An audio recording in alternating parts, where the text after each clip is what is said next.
साल से एक राज्य हिंसा की आग में धू धू करके जल रहा है। कभी थोड़ा शांत माहौल हो जाता है और कभी उसके बाद में फिर से हिंसा भड़कने लगती है। लेकिन नरेंद्र मोदी साहब ने उस राज्य से यह कहिए कि एक तरीके से ना तो वहां पर गए, एक बार सिर्फ गए अभी तक, और ना ही उस राज्य में सरकार बनाने से पीछे हटे।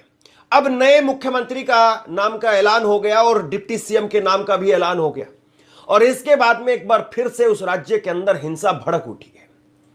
यह भी कहा जा रहा है कुछ रिपोर्ट्स में कि बहुत बड़ी संख्या में लोग भी मारे गए हैं, और यहां तक कि गुस्सा है लोगों के अंदर कि जो नए डिप्टी सीएम के नाम का ऐलान हुआ है उनके ऊपर मौत के लिए इनाम रख दिया गया है। यानी उनको जो मारेगा उसको इनाम मिलेगा, 20 लाख रुपए इनाम जो है वो रख दिया गया है।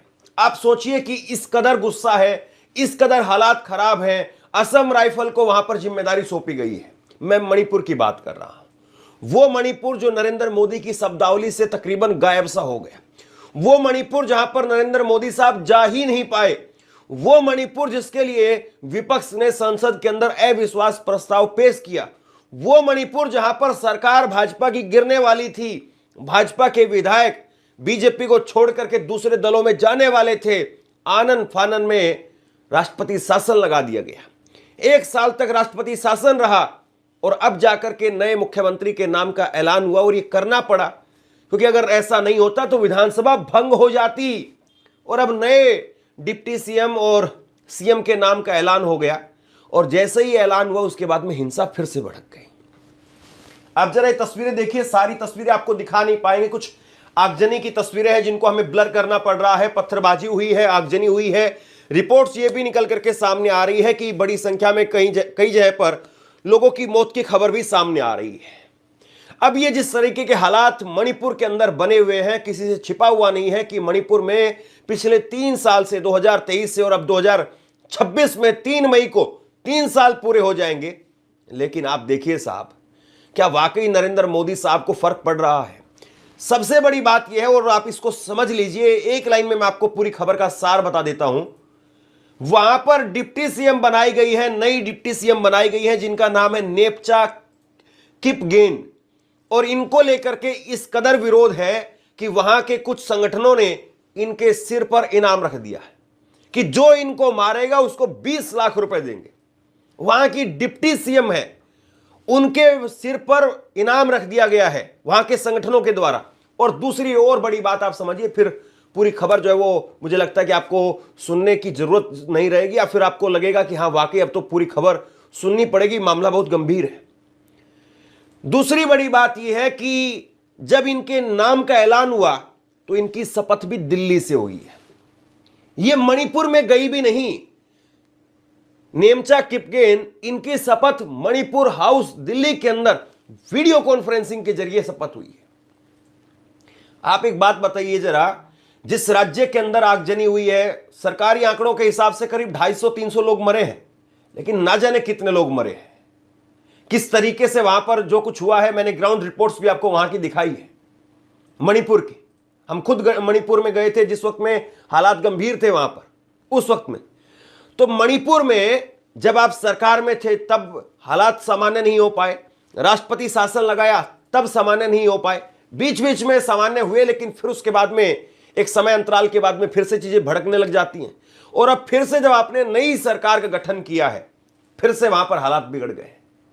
अब सरकार का जो है वो नई सरकार का गठन हुआ है, और नई सरकार में सीएम बनाया गया है युमनाम खेमचंद सिंह।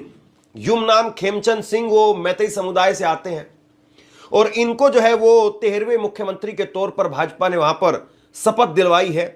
बुधवार को इनकी शपथ हुई है। कल गुरुवार का दिन केवल बीता, और दिन पूरा बीत भी नहीं पाया, शाम को ही हिंसा जबरदस्त तरीके से भड़क उठी। हिंसा इस कदर थी कि वहां पर जो सुरक्षा बल तैनात थे, उन सुरक्षा बलों को उन प्रदर्शनकारियों ने उनके बैरक में धकेल दिया। समझ रहे हैं आप? ये एक राज्य के अंदर हो रहा है। कहीं मैं कोई बॉर्डर का वो जो दृश्य है वो आपको नहीं बता रहा हूं कि कहीं पर चीन पाकिस्तान या फिर कहीं पर भारत चीन और पाकिस्तान के साथ में कहीं कुछ हो रहा है। ये भारत के अंदर हो रहा है, भारत के एक स्टेट में हो रहा है। नई सरकार का गठन हो गया तब वहां पर हो रहा है। असम राइफल वहां पर लगातार तैनात है, तब यह हो रहा है। प्रदर्शनकारियों ने सुरक्षा बलों को उनकी बैरक में धकेलने का काम किया। जब सुरक्षा बलों ने वहां पर विरोध किया तो फिर उसके बाद में पत्थरबाजी शुरू हो गई, आगजनी तोड़फोड़ शुरू हो गई। और आज सुबह की जो अपडेट्स में अभी ये खबर आपको बता रहा हूं, जब मैं ये कुछ अपडेट्स देख रहा था तो आज सुबह भी हिंसा हुई है। आप सोचिए जरा इस बात को। और केवल डिप्टी सीएम का ही विरोध नहीं है, 3 विधायक और हैं, उनका भी विरोध हो रहा है, उनके सिर पर भी इनाम रख दिया गया है। आप सोचिए सरकार चल रही है या क्या चल रहा है, या राज्य के अंदर किस तरह के हालात है। अगर वहां पर कोई भी स्टेट को चुनौती दे रहा है, कोई भी सरकार के खिलाफ जाकर के हथियार के बल पर विद्रोह कर रहा है, तो जाहिर सी बात उस पर कार्रवाई होनी चाहिए। अगर आप कार्रवाई नहीं कर पा रहे हैं तो जिम्मेदारी आपको लेनी चाहिए। लेकिन कुल मिलाकर के ढाक के 3 पात दिखाई दे रहे हैं। 250-300 लोग सरकारी आंकड़ों में मर गए हैं, 50,000 से लोग उस वक्त में विस्थापित हुए थे। अब कितने लोगों को सरकार ने फिर से पुनर्स्थापित किया है, लोगों के घर जल गए। कितनी महिलाएं ऐसी थी जो शिविर कैंप के अंदर अपने छोटे छोटे नवजात बच्चों को जन्म देने के लिए मजबूर हो गई। मैंने मणिपुर के हालात दिखाए हैं। हमने जब वहां पर ग्राउंड रिपोर्ट की तो जो शिविर थे उनके अंदर कोई अपने 3 दिन का बच्चा लेकर के बैठी हुई है, कोई 3 महीने का बच्चा लेकर के बैठी हुई है, और एक एक कमरे के अंदर 18-18, 20-20 लोग रहने के लिए मजबूर थे। आप सोचिए, ये जच्चा बच्चा का जो कक्ष होता है वहां पर एक आदमी अलाउड नहीं होता है, बाहरी आदमी, लेकिन 18-18, 20-20 लोग वो रह रहे थे क्योंकि उनके घर जला दिए गए, मकान फूंक दिए गए, इंटरनेट ठप है वहां पर। उस वक्त की मैं स्थिति आपको बता रहा हूं। और उसके बाद में थोड़ा बहुत चीजें सुधरी, पटरी पर आई। और अब यह था कि अब अगर आप राष्ट्रपति शासन को आगे और बढ़ाते तो फिर विधानसभा को भंग करना पड़ता, क्योंकि राष्ट्रपति शासन की भी एक जो है वो म्याद होती है। और राष्ट्रपति शासन 13 फरवरी 2025 को लगा था, 4 फरवरी 2026 को राष्ट्रपति शासन जो है वो हटाया गया है। 6 महीने के लिए लगाया जा सकता है, 6 महीने के बाद में फिर से एक बार उसको जो है वो बढ़ाया गया। और अब जो है साल भर अगर हो जाता तो फिर विधानसभा भंग होने की स्थिति आ जाती, फिर चुनाव होते तो एक राज्य में भाजपा की सरकार गिर जाती।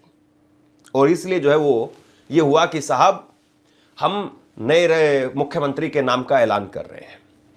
ये जो डिप्टी सीएम है जिनके नाम का वहां पर विरोध हो रहा है, नेमचा किपगेन, ये मंत्री रही है 2017 से 2022 तक ये विधायक रही। और उस वक्त में इनके पास में सामाजिक कल्याण मंत्रालय, सहकारिता मंत्रालय इनके पास में था। 2022 में फिर से चुनाव हुए, बीरेन सिंह फिर से मुख्यमंत्री बनते हैं। बीरेन सिंह का दूसरा कार्यकाल था और दूसरे कार्यकाल के अंदर भी इनको वाणिज्य, उद्योग, वस्त्र और सहकारिता मंत्री जो है वो बनाया गया। लेकिन अब ये शपथ लेती हैं तो दिल्ली के अंदर मणिपुर हाउस से वीडियो कॉन्फ्रेंसिंग के माध्यम से शपथ लेती हैं। आप ग्राउंड पर उतरेंगे कब? आप इंफाल नहीं पहुंच पा रहे हैं। याद करिए, आप बहुत सारे नेताओं को जो है वो इंफाल में उतरने से मना कर दिया गया कि आप इंफाल में उतर नहीं पाएंगे। उतर गए तो एयरपोर्ट से बाहर नहीं निकल पाएंगे, एयरपोर्ट से बाहर निकल गए तो आप पर्टिकुलर चूरा चांदपुर एक जगह है, वहां पर कुकी बहुल्य इलाका है जहां पर ये इस वक्त में हिंसा हुई है। और ये जो मंत्री बनी है डिप्टी सीएम, ये भी कुकी है, लेकिन जो कुकी समुदाय के लोग हैं वो ये कह रहे हैं कि इन्होंने कॉम्प्रोमाइज कर लिया और इन्होंने एक तरीके से विश्वासघात किया है। ये आरोप इनके ऊपर लग रहे हैं। और इन्होंने दिल्ली में जाकर के ना जाने कौन सी साठगांठ की है, अपने लोगों को विश्वास में नहीं लिया। और अभी तक ये सरकार में क्यों शामिल हुई है, किस तरीके से शामिल हुई है, इस पर अपने लोगों को विश्वास तक नहीं दिला पा रही है। सबसे बड़ी बात यह है कि अगर आप एक राज्य को नहीं चला पा रहे हैं तो कम से कम जो है वो आपकी जिम्मेदारी बनती है। आप बहुत बड़ा दल हैं और बीजेपी के पास में अभी भी विधायकों के हिसाब से कहें तो बीजेपी के पास में बड़ी संख्या है, सरकार को कोई खतरा नहीं है। लेकिन सरकार कुकी मैतेई में एक तरीके से फंस गई है। इस वक्त में मणिपुर के अंदर 10 कुकी समुदाय के विधायक हैं, जिसमें से 7 भाजपा के हैं।